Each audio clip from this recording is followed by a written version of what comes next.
Morning and welcome back to the Football Terrace. Thank you ever so much for tuning in as always. Do me a big favor, smash the like button, hit the share button, subscribe to the Football Terrace straight away. We really appreciate all your support in the last few days. It's been an amazing weekend for us as a platform and as a community. Over 1,000 new subscribers, over 385,000 unique viewers across all the multiple shows, the watch-alongs, the match reaction shows, the Man United podcast last night. So thank you all very much for tuning in and being a big part of that. It means a great deal to even the people that don't tend to enjoy what we do, always being quite negative. We still appreciate you hugely. We really do. So thank you to each and every single one of you who gets involved every single day. Good morning, Billy T, one of our members there. Hope you are well. Ghostface here says Sancho would not join in January. That's a little rumor that's flying around. But let's talk about this today. It's a big week for Man United, I feel. Of course, there's preparation to begin the campaign. We've seen Arsenal and Liverpool get off to winning ways. Tottenham drop points. Massive game for Chelsea tonight. I really do think it's huge to see a lot of their new players in action. Fans are gassed. Fans are ready. We're going to, of course, be live for a full feature-length watch-along and match reaction show for that game. No better place to be for neutrals than the Football Terrace. So it's a big week for United to prepare ourselves to be ready. We play Crystal Palace on Saturday, and we need to be at our best. But the transfer market is still going to create a huge area for Man United to focus on. It's going to cause huge ripples across football. And there are some deals. Sergio Reguilon to Man United. For me, it feels 50-50 now in terms of what the news is telling us. My own personal beliefs are one thing, but the news is telling us some reports say he'd love to join Man United. Others are saying that he's called his interest in us. He'd rather go back to Sevilla on loan. That's an interesting one. Of course, there's a Thaigo situation. We delved into that yesterday in great length on an individual show with me. And of course, Aaron did a great job on the Man United podcast last night. But essentially, we're looking at a situation where he could legitimately sign for Man United and not pick Liverpool, although Liverpool are still favourites. That one that looks though that it may protrude beyond the beginning of Man United's campaign and may go until the last week of the transfer window when you listen to what the ex-president of Bayern Munich has had to say. And then we have Jadon Sancho. And of course, the biggest, it hasn't gone through, but still the very biggest deal of the summer transfer window, spoken about more than any other. I think rival fans are genuinely more interested in Man United not getting him than they are their own clubs landing targets. That is the potency, the power, and the size of Man United, and of course the transfer of Jadon Sancho. And listen, there isn't you watching me as a YouTuber, as I always tell you, I collate news articles and we talk about them, discuss them, and we give you the opportunity to give us your opinion. We're not a news outlet. No one here claims to be a journalist. We don't have inside information as such. Yes, I have conversations with journalists and I have conversations with people and try to get information for you, but that's few and far between. Nobody knows exactly what's going to happen. Everybody's going to have an opinion on these things. Will something happen? Maybe, maybe not. There was rumors over the weekend that Jadon Sancho wasn't training with the Dortmund team ahead of their first game. That was shut down. There was rumors a week ago that personal terms or stories that personal terms have been agreed. Agent fees are now done with. We all got excited thinking things would move forward, and then it stagnated somewhat. My view is this.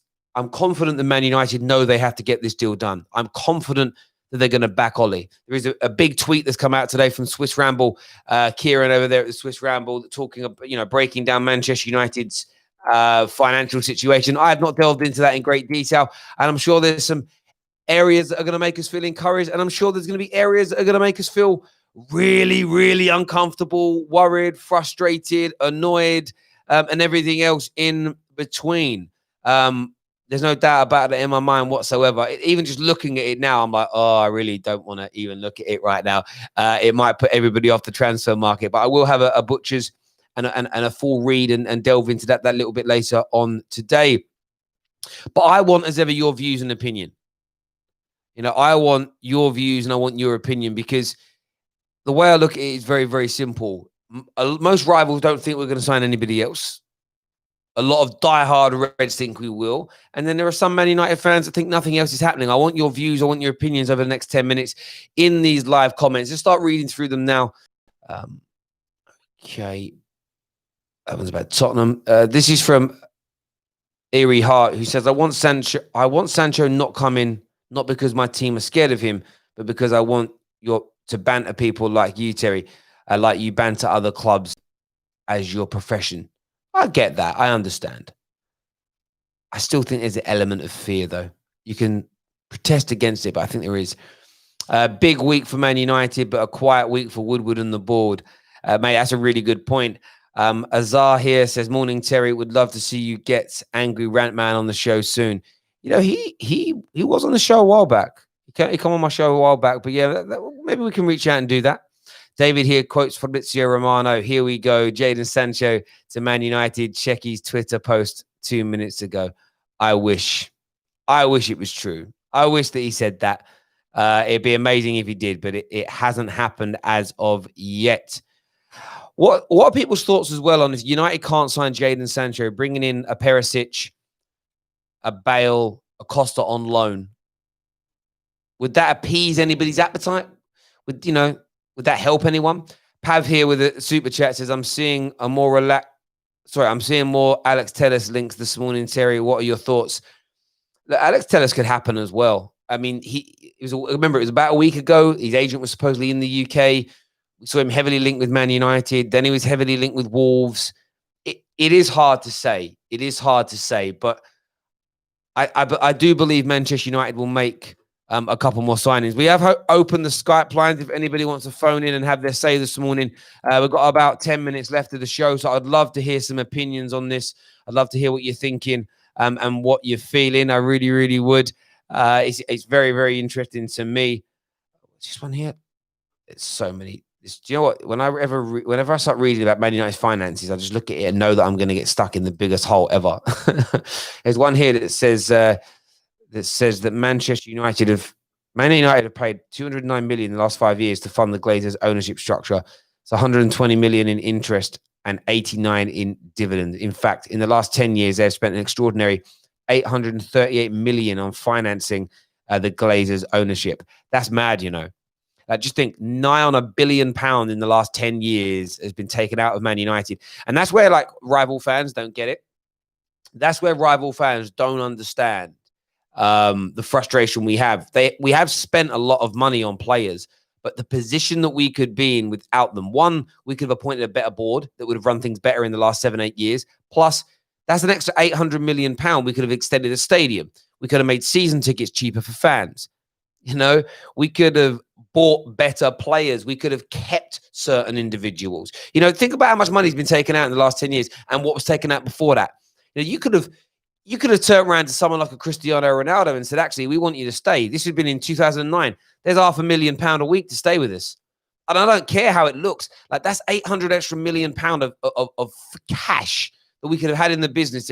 It's a madness, really, when you look at that. I've got to read for it later. That's a big problem for us. We've got our first caller on the line. Welcome back, mate. What do you want to say? Hi, Terry. How are you? I'm very well, thank you. Yourself? I'm fine, thank you. What do you want to say? So, Terry, I wanted to say that there is no alternative to Sancho, in my opinion, because first I will tell you who are the club targeting, and I will tell you why we should not target them. Go for it. Gareth Bale, he is 31 years old, and there are rumors that Real will pay half of his wages. So if they pay half, we will still pay Gareth Bale 300k per week. And he is too injury prone for a 31-year-old, and he has not played football for 2 years. Also, his main concentration is golf and not football. So he will be a Welsh Sanchez, in my opinion. Absolute waste of money.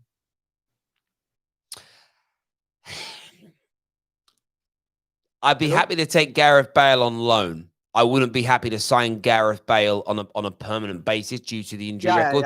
Yeah. The golf element, don't be suckered in by the golf element. He does play golf. But he doesn't play golf any more than other football players already do. It's a very common practice for players to play golf. So I get your point, but if we don't get Sancho and we announce that we're doing a 1-year loan deal for Gareth Bale with an option to buy at the end, I don't think it would be the end of the world. Gareth Bale would still improve Man United's team. We could win a Premier League with Gareth Bale in the Man United team. He's that good a football player. He really, really is. Would I be happy to sign him on a 2 or 3 year contract? Absolutely not, because I'm not sure about them hamstrings. But yeah, that would be my views on that. Do you think Sancho will happen this week? Yeah, I think no, not this week, but in the next 2 weeks, next 3 weeks, it will definitely happen in my opinion. Glazers would have to pay 108 million. We will definitely get him. Not this week, but definitely going to get him this week or at some point. Not this week, next week, or next to next week, somewhere between that. Okay. I get that. Yeah, go on. I just wanted to ask you. Yep. Will England go into another lockdown? I don't know. Football. With football, I don't know. I mean, we the country's gone onto a sort of, I would call it a semi-lockdown today, where you can't see more than one household at a time, and up to 6 people only. I hope not. I truly, truly hope not, because it's not even about the football. Then it becomes about the social element and how difficult it is to people, especially with the weather about to get colder over here. So yeah, I don't know. Let's see how the next few weeks pan out. But I truly, truly hope not. Brother, I appreciate you coming on, having your say. Thank you very, very much. Doesn't want Gareth Bale. I know some people don't. We've got Shrey on the line next. Shrey, welcome back to the Football Terrace. What do you want to say, my friend? Terry, I think I'm really frustrated right now. I think we will get Sancho, but the season is about to start on Saturday. I think, yeah, it starts on Saturday, and look, I think we'll get him before October the 5th. But this is ridiculous. I mean, we may lose points at the start of this season, and we're going to lose momentum. I mean, what's going on? They're just trying to delay the inevitable. I think we will sign him, but they're just wasting everyone's time here. This could have been done way before. I understand where you're coming from. I do. Just listen to what if you listen to what the Bayern Munich ex-president, or whatever they call it, former president, however you want to rephrase it, said yesterday, his quote should be so insightful to football fans. He said, and I quote, he says, I'll read it out here if it lets me. He basically said, oh, it's not letting me show it. It's on the wrong website. Let me just get this up again. But he basically said that both clubs are bluffing in terms of their interest. Let me just get it up. I'll read it out. I'll read it out verbatim if I can, so we can get this. Let's just. Hopefully, we've got the quotes here. We've got the quotes here. Sorry, there's so many adverts on websites nowadays. It's mad. Yeah. I just want to try and get it. Club prediction.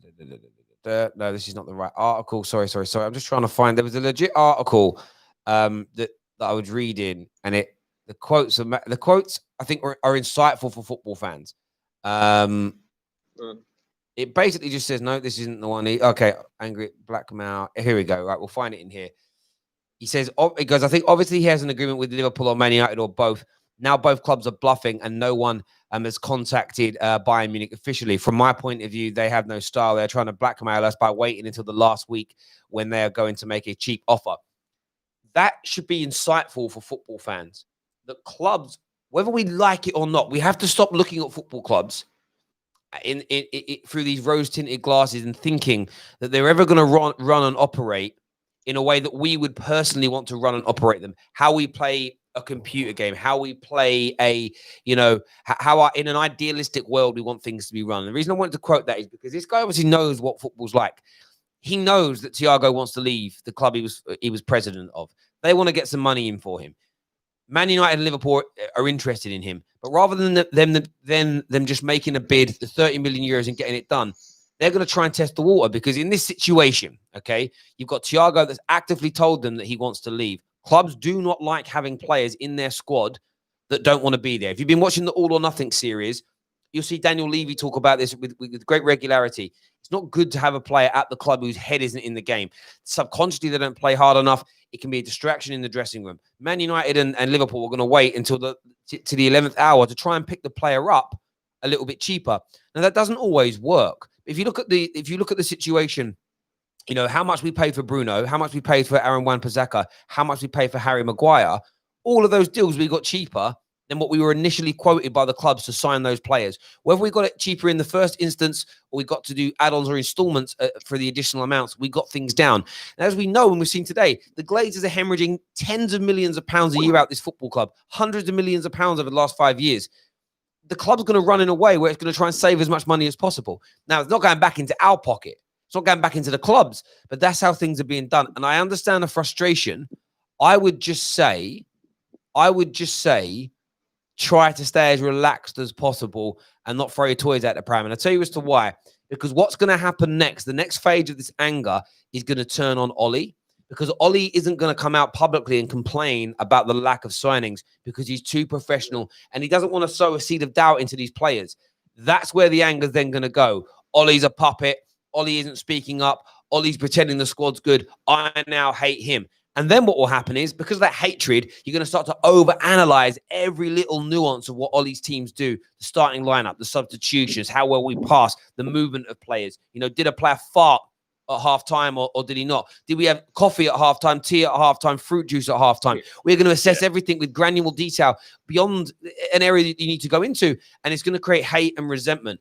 And there are certain YouTubers, there are certain kind of fan channels, there are certain sort of Twitter accounts that want this negativity. They thrive on the negativity. So I think as United fans, we shouldn't be giving it to them. The media will thrive on this. And remember, none of this is down to the players. None of this is down to Ollie. This is down to the ownership and the board of the club if it doesn't come off. And that's where our anger should be addressed. Remember, the same people that will call Ollie a puppet, will call Ollie a muppet, are the same people buying Man United shirts, are the same people. But literally, one of the guys who's always on the Glazers, the man literally bought an MUTV package at the weekend to watch the friendly, pays the Glazers money, but then moans about Ollie not speaking out about it in public. These people have got to be called out because they are the biggest problem at the club. These fans are as big for me as a bigger problem as the Glazers, in my opinion. Thank you very much for coming on. Listen, everyone who's tuned in this morning, thank you. We appreciate it massively. Hit the like button, hit the share button, and we'll see you all again very, very soon. Bye-bye.